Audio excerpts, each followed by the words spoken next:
Thank you very much.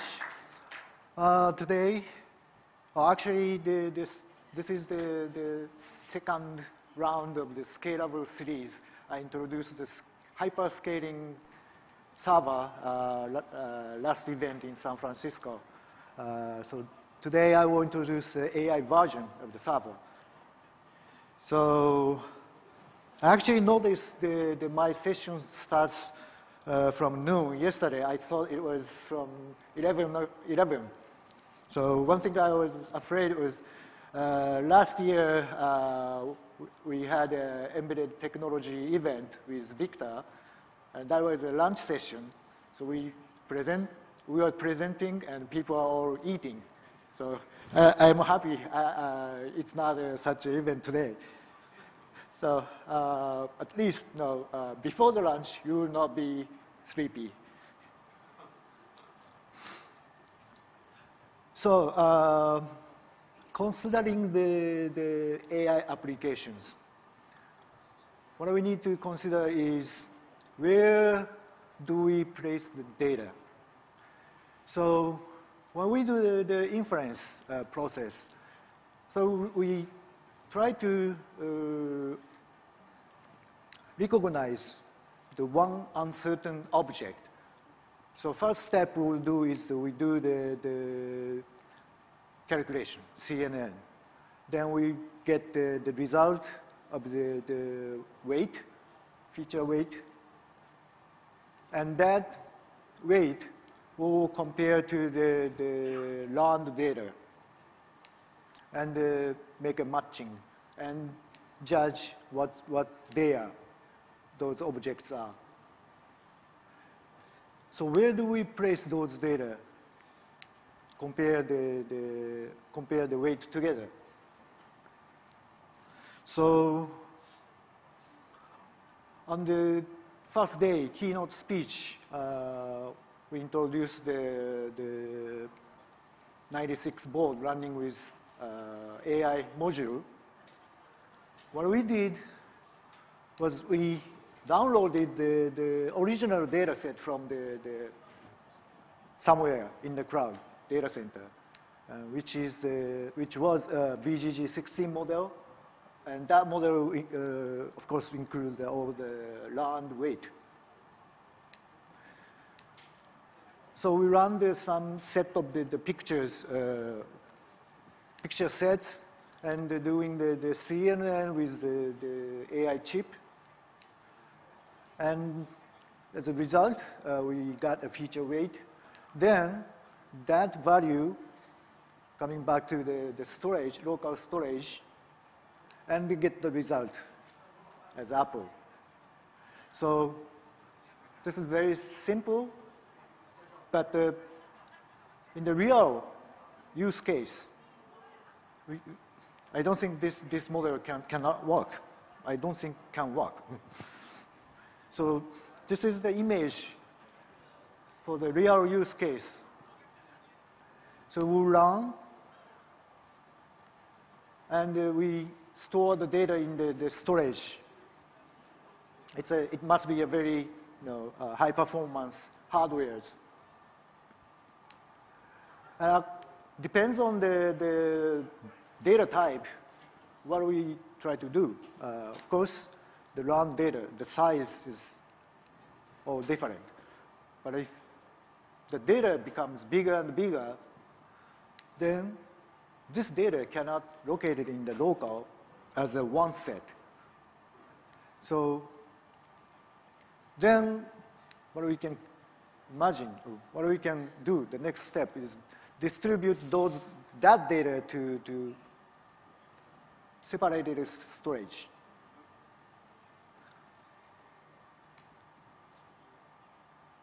Then, if those data is separated to each node, will face the problem because sensors are connected to the node for some calculations. And this result, we don't know. The target learned data is located here. Probably located in this storage. Then how this node can compare the weight value to this storage round data. Then we need to separate the node, one side for the detecting sensor signal and calculate the object feature weight. And the another set is dedicated for the searching the matching data. So this part, once we get the weight value, this can be very similar to, for example, index searching.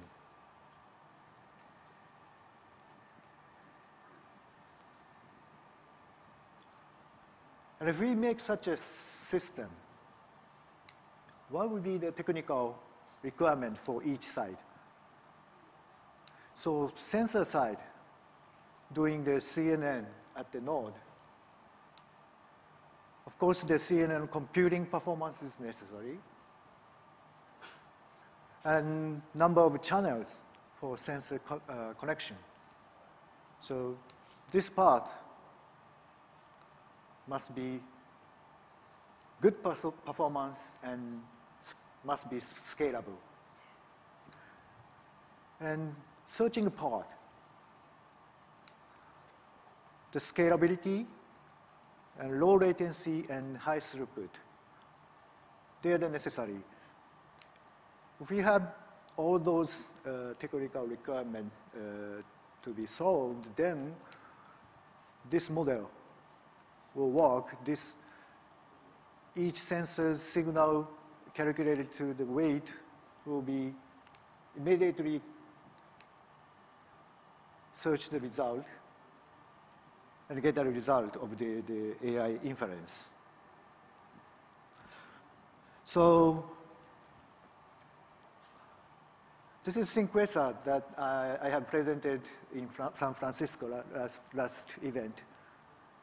So this is a scalable server, and now we have an AI module. I will explain this later, but if we say AI module, probably from this picture, you will probably think this chip is the AI chip, but actually this is the FPGA making a bridge. And those small chips, they are AI chips, AI accelerator. Actually, they do only CNN calculations. All the rest, we use the CPU located backside of this card. So the CPU does hosting, and after the CNN, CPU also do the full connections. So that's how it works. And this SynQuacer 2U box, it has 32 CPU cards. And if we use 16 slots for this AI module, and the other 16 for the standard configuration, then the total performance will reach 352 TOPS. And for your reference, DGX1 by NVIDIA, that performance is 170 TOPS. So this is double. So that's why I typed here to double the performance. And this server consumed the power consumption is about 700 watt. And it is famous that in DGX1's power consumption, it's 3,200 watt. So that's why it has a 5 times more power efficiency. So this is our configurations. So this is how we make the servers. So 16 on this side has SSD. It's a 1 terabyte SSD.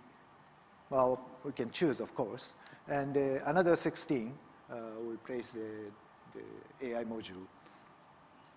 And all the CPU cards are connected via Socionext DDT. And maybe some of you are not familiar what DDT is. DDT stands for Direct Data Transactions. So this is the logical Ethernet communication on PCI Express. So the pipe is PCI Express Gen 2 4M. So Gen 2 4M is physically 16 Gbps bus widths. And logically, the one hop, which is 1.5 microsecond, that's the standard PCI Express transaction latency. Having overhead of the CPU's routing, of course, the total latency will be a little longer, but I will explain that later. And the throughput is about same as 20 to 40G Ethernet.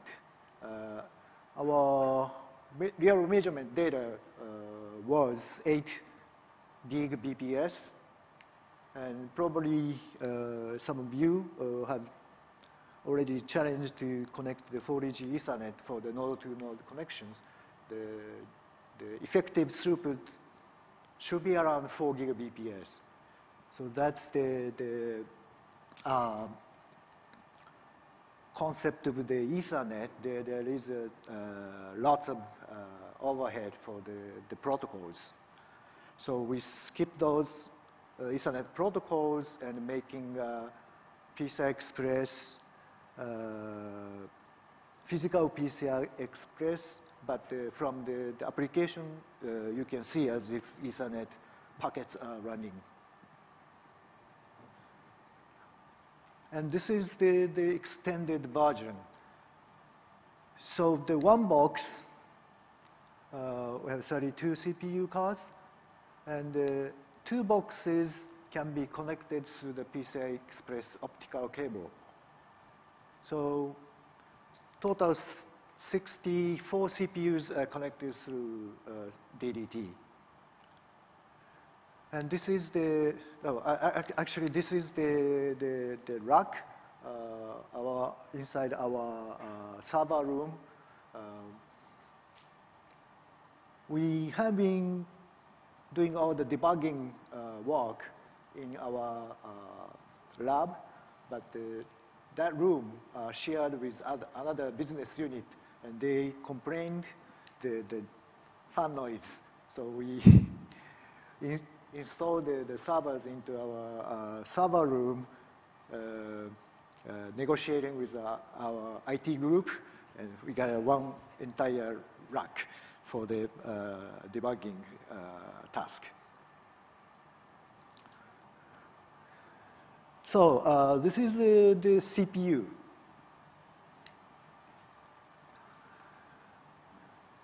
SC2A11 has Cortex A53, only a little core, and 24 cores inside and running at 1 gigahertz.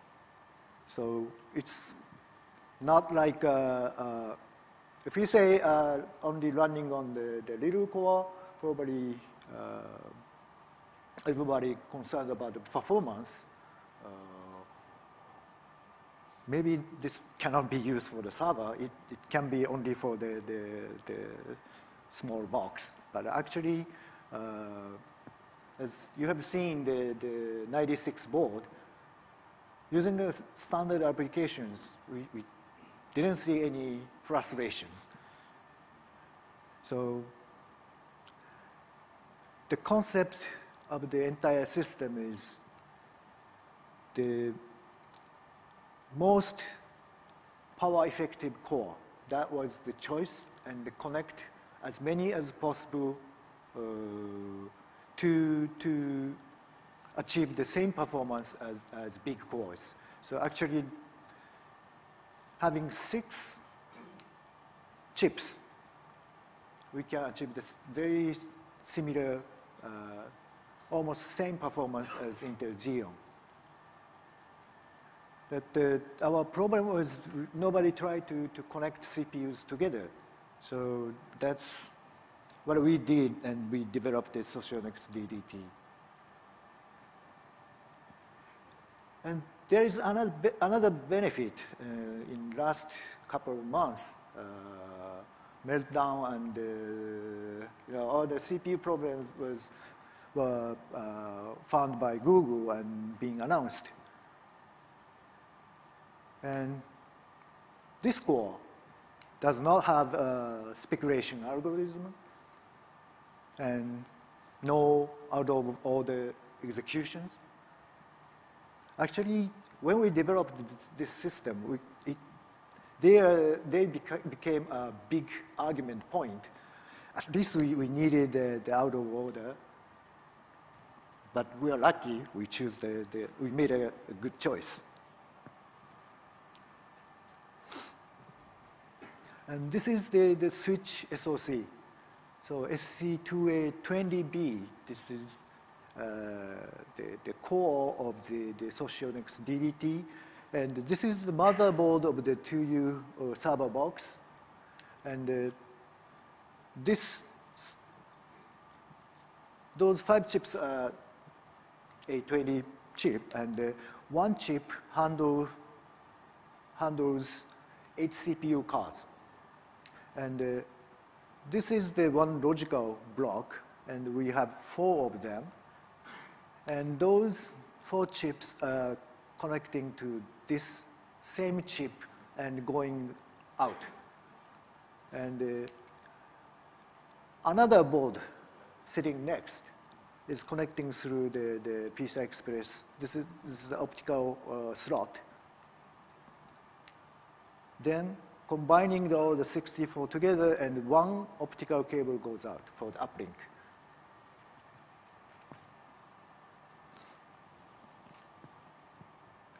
And this is what I presented, I also presented at last time, DDTR. So having 1 terabyte SSD in one CPU card. If we use all 64 CPU cards for the storage, but the total is still 64 terabyte. And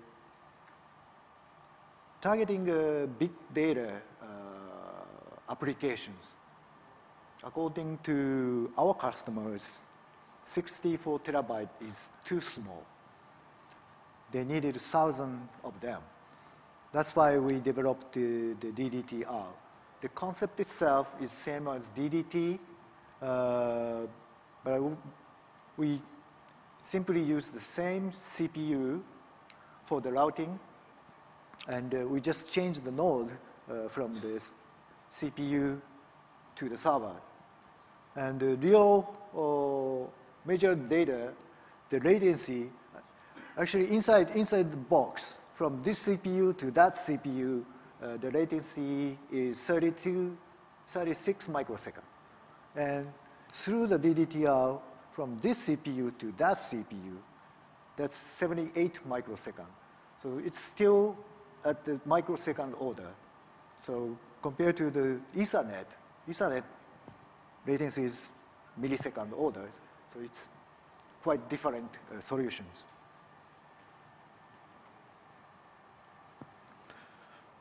So this is the AI chip made by Jill Falcon, our partner in Milpitas, USA. So this is very unique. It's running only at 100 megahertz. It's not a gigahertz. And throughput is 5.6 tops, and the power is only 0.8 watt. So the uniqueness is the matrix neural processor. So everybody uses GPGPU, but GPGPU, it's the line of the processor unit, and the data must be continuously going through those processor elements. That's how we get the CNN calculation result. But this type must have a very high frequency and a very special burst model DDR, GDDR. But this, the processing elements are located by two-dimensional. So we place the data, then the elements compare each other's, then results come as at once. So that's why this frequency is working. So outstanding power efficiency like this, so it's simply 5.6 divided by 0.8. It's 7,000 GOPS per watt. So for the reference, Google TPU is 613, and NVIDIA Tesla is 60. That's a public information. So it's 100 times better efficiency. So that's the difference. So this is the slide. I think the same slide window have seen in the keynote speech. So as you can see here, it's running the CNN classification about 54, 55 frame per second, and running the 8 different slides at the same time. And we are still working on the driver tuning. So the original software was developed on the Intel server, and they ported to our devices. So the performance is not fully optimized yet. So our target is CNN only 75 and 60%, 70%. Probably we can reach at least the 60 frames per second with the classifications. So finally, the current available SDK, the SDK set itself is ready. So they have the hardware driver, and the SDK is working with the Cafe. Cafe application can go through the SDK to the driver now. Currently, only the C++ is ready, and we are still debugging on the Python wrapper. So this is the current status. So hopefully, we are targeting the around June to release this model as a AI dedicated hardware server in the market. Okay, that's all my presentation. Thank you very much.